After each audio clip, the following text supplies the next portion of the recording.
AP CM Chandrababu మాట్లాడుతున్నారు. Live లో చూద్దాం.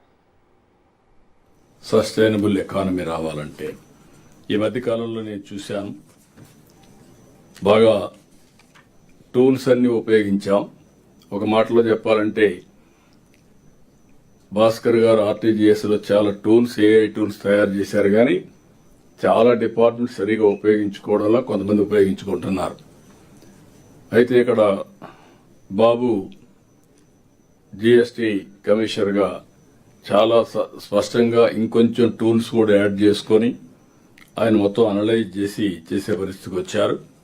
యాజ్ ఆన్ టుడే ఈ ఇయర్ లో 20.4% జీఎస్టీ పెరిగే, రెవెన్యూ మొత్తం డిపార్ట్మెంట్ రెవెన్యూస్ పెరిగే పరిస్థితి వచ్చింది. జీఎస్టీ 2017లో వచ్చింది. 2017లో జీఎస్టీ వచ్చిన తర్వాత మొట్టమొదటిసారిగా 20.4% పెరిగిన మొదటి క్వార్టర్ ఇది. ఫస్ట్ క్వార్టర్ అని చెప్పి కూడా నేను మీ అందరికీ తెలియజేస్తాను. దట్ ఇది growth we are able to achieve.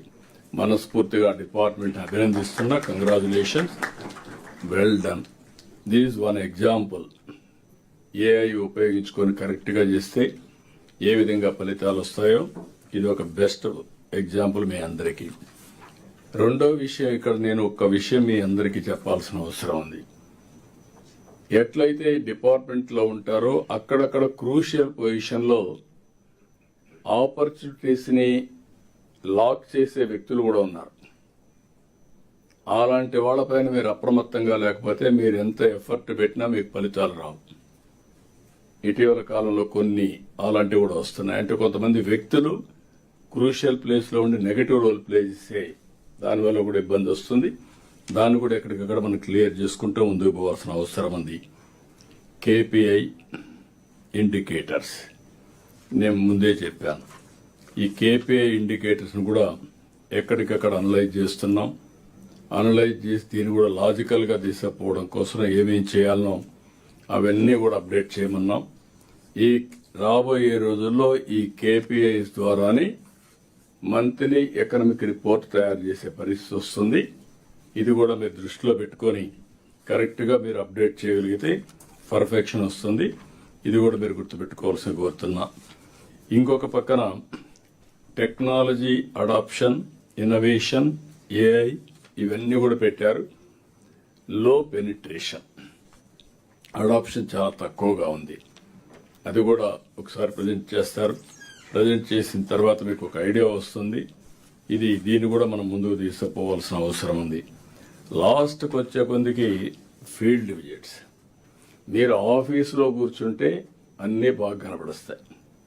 ఫీల్డ్కి పోతే వాస్తవాలు తెలుస్తాయి.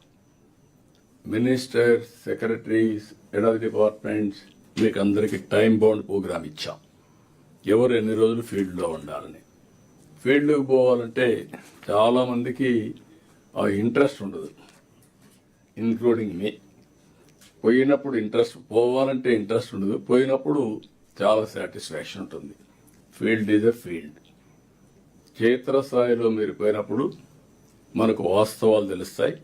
క్షేత్రస్థాయికి పోనంత వరకు మనకు వాస్తవాలు తెలియవని చెప్పి కూడా నేను మీకు తెలియజేస్తున్నా. అందుకే ఈరోజు డెసిషన్ సపోర్టింగ్ సిస్టమ్ తీసుకొచ్చాం. డేటా డ్రివెన్ ఏ విధంగా చేయాలని మీకు గైడ్ చేస్తున్నాం. అయితే ఇవన్నీ కూడా రియల్ టైం రిజల్ట్స్ కి నాంది పలకాలి. కరెక్టివ్ మెషర్స్ కూడా రియల్ టైంలో మనం చేసుకోవాల్సిన అవసరం ఉంది. ఈరోజు ఆర్టీజీఎస్ ఉంది. మీకు ఏ డేటా కావాలన్నా ఇవ్వడానికి సిద్ధంగా ఉన్నారు. ఇంకొక పక్క డాష్ బోర్డ్స్ ఇవన్నీ కూడా ఉన్నాయి. ప్రిడిక్టివ్ అనలిటిక్స్ లో అసిస్ట్ చేయడానికి సిద్ధంగా ఉన్నారు. ఆల్ ఇష్యూస్ కూడా నేను మిమ్మల్ని కోరేది, ఒక టైం బౌండ్ ప్రోగ్రామ్ పెట్టుకుంటున్నాం. Zero pendency of PGRS. Everything address చేయాలి, కంట్రోల్లోకి రావాలి. అక్కడి నుంచి దీన్ని రాబోయే రోజుల్లో నియంత్రణలో పెట్టే పరిస్థితి రావాలి. అక్కడి నుంచి ఎక్కడికక్కడ ప్రజలకి మనం ఎడ్యుకేట్ చేసుకుంటూ ముందుకు పోయే పరిస్థితి వస్తుంది. ఇంకొక పక్కన మీరు గుర్తుపెట్టుకోవాల్సింది, అనేక 2 ఏళ్లు అయింది, 3వ సంవత్సరం కూడా పవర్ ఛార్జెస్ మనం పెంచలేదు. పెంచకుండా అంత మునుపు వేసినటువంటి ట్రూ అప్ ఛార్జెస్ ని అడ్జస్ట్ చేసుకునే పరిస్థితికి వచ్చాం.